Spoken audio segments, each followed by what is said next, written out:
कड़कती धूप में दूर दूर तक फैले इस वीरान टमाटर के खेत का सन्नाटा आज कुछ अलग ही कहानी बयां कर रहा था।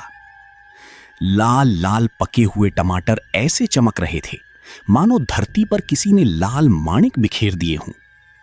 हवा की हल्की सरसराहट के बीच खेत की झाड़ियों में कुछ छिपा बैठा था, एक ऐसा साया जो कई दिनों से भूखा था, कमजोर था और किसी इंसान के भरोसे का इंतजार कर रहा था।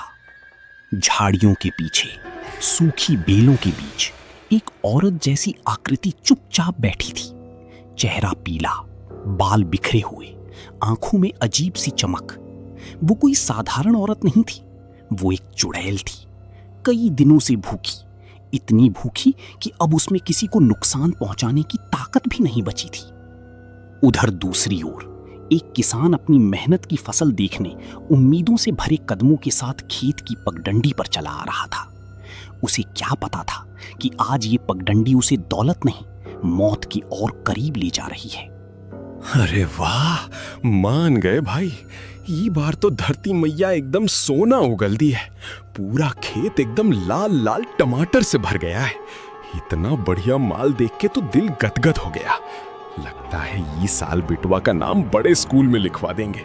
घर की टूटी छत भी बन जाएगी और साहूकार का पूरा कर्जा भी उतर जाएगा।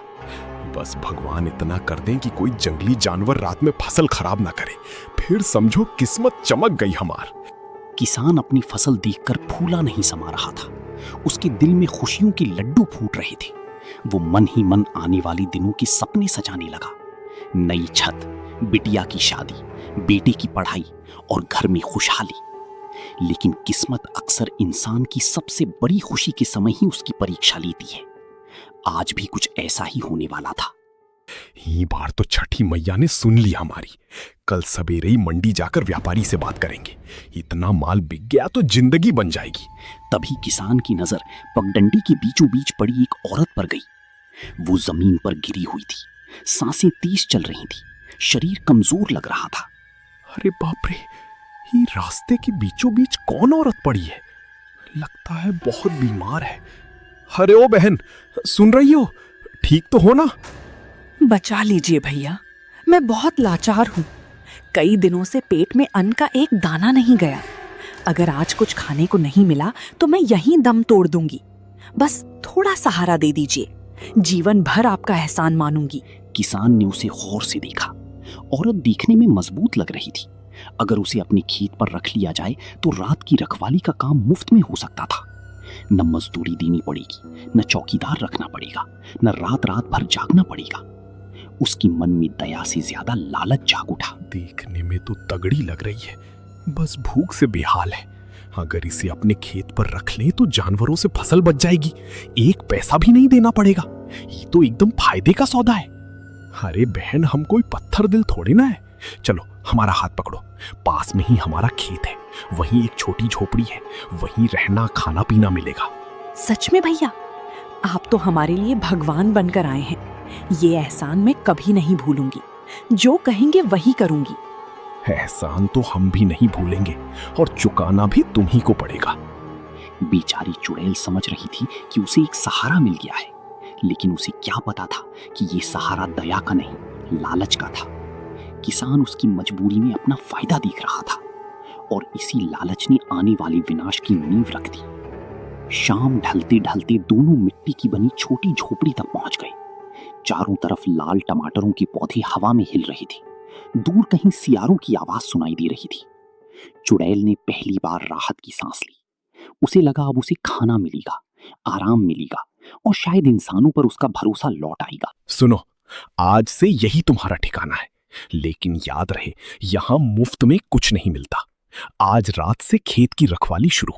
एक भी जानवर फसल के पास आया तो ठीक नहीं होगा। जी मालिक, आप चिंता मत कीजिए, आपकी एक भी सब्जी खराब नहीं होने दूंगी। किसान ने उसे सूखी रोटी और पानी दिया।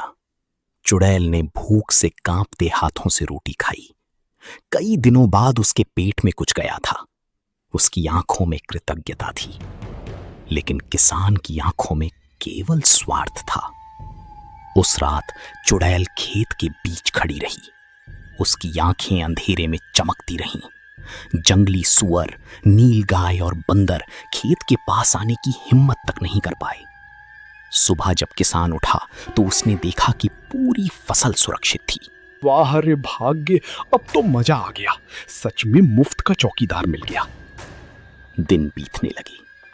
चुड़ैल दिन में झोपड़ी साफ करती, पानी भरती, लकड़ियां लाती, खाना बनाती और रात भर जागकर खेत की रखवाली करती।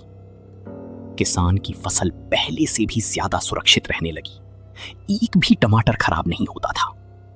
लेकिन किसान का लालच बढ़ता जा रहा था। सुनो, आज से खेत के साथ साथ मवेशियों की देखभाल भी करना, और हाँ, सुबह घर का काम भी। जी मालिक। मालिक, चुड़ैल बिना शिकायत सब करती रही, क्योंकि वो भूख, अकेलेपन और ठुकराए जाने का दर्द जानती थी। उसे लगता था कि किसान भली कठोर हो, लेकिन उसने उसे मरने के लिए नहीं छोड़ा। इसी एहसान की बोझ तले वो हर आदेश मानती रही। कुछ ही दिनों में टमाटरों की फसल तैयार हो गई। किसान कई बैलगाड़ियों में भरकर मंडी पहुंचा। उसकी फसल इतने अच्छे दाम में बिकी कि वो खुशी से झूम उठा। अरे वाह, इतना पैसा! अब तो जिंदगी बन गई। सब इस औरत की वजह से हुआ है। लेकिन अगर इसे मजदूरी देनी पड़ी तो फायदा कम हो जाएगा। नहीं, इसे बस खाना देते रहेंगे, यही काफी है। पैसा आते ही किसान का दिल और कठोर हो गया। अब वो चुड़ैल को इंसान नहीं, अपना नौकर समझने लगा। अगर अनुमति हो तो मैं कुछ कहना चाहती हूँ। क्या है? जल्दी बोलो। मैंने आपकी पूरी निष्ठा से सेवा की है। क्या मुझे 2 नए कपड़े मिल सकते हैं? मेरे वस्त्र फट चुके हैं। अरे बड़ी आई कपड़े मांगने वाली, रहने को जगह दी, खाना दिया, यही बहुत है। ज्यादा लालच मत करो। मैंने लालच नहीं किया मालिक, बस सोचा था। चुप, जो मिला है उसी में रहो। चुड़ैल चुप हो गई। उसकी आंखों में आंसू आ गए, लेकिन उसने फिर भी कुछ नहीं कहा। उसके भीतर वर्षों से सोया अंधेरा हल्का हल्का जागने लगा था।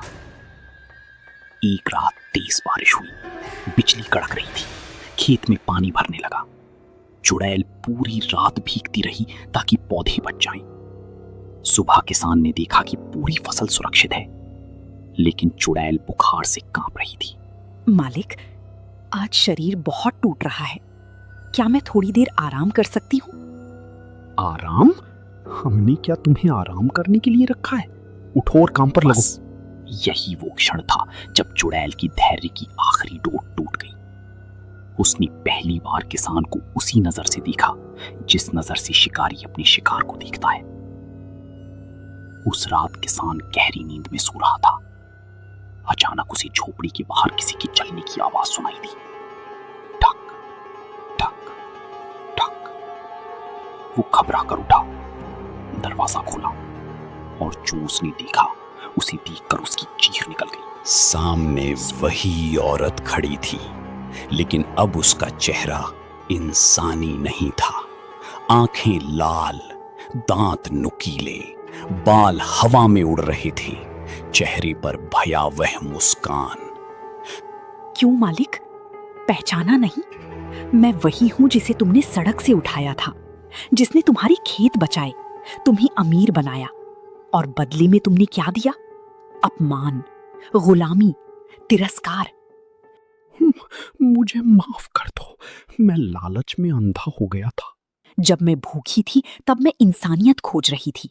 तुमने मुझे नौकर बना लिया। अब मैं तुम्हें तुम्हारी लालच की कीमत बताऊंगी। चुड़ैल ने अपने हाथ उठाए, तेज हवा चलने लगी, पूरा खेत कांप उठा। लाल टमाटरों के बीच गिरने लगे। कुछ ही पलों में हर टमाटर सड़ने लगा। ताजा लाल फल काले पड़ गए। खेत से बदबू उठने लगी। किसान घुटनों के बल गिर पड़ा। नहीं, मेरी मेहनत, मेरा सब कुछ बर्बाद हो गया। नहीं किसान, बर्बाद तुम्हारी फसल नहीं हुई, बर्बाद तुम्हारी इंसानियत पहले ही हो चुकी थी। चुड़ैल किसान के बिल्कुल पास आई। उसकी आंखों में जलता हुआ क्रोध था, लेकिन साथ ही एक गहरा दुख भी। अगर उस दिन तुमने मुझे इंसान समझा होता तो आज मैं तुम्हारी रक्षक बनी रहती, लेकिन तुमने मुझे गुलाम समझा, इसलिए आज से तुम इसी खेत की रखवाली बनोगी, हमेशा के लिए। इतना कहते ही उसने किसान को श्राप दे दिया। किसान की चीख रात के अंधेरे में गूंज उठी। अगली सुबह गांव वालों ने देखा कि किसान गायब था, लेकिन खेत के बीचों बीच एक नया बिजूका खड़ा था। उसका चेहरा बिल्कुल किसान जैसा था, आंखों में डर जमी हुई थी और वो हवा में चुपचाप झूल रहा था। चुड़ैल ने आखिरी बार उस खेत को देखा।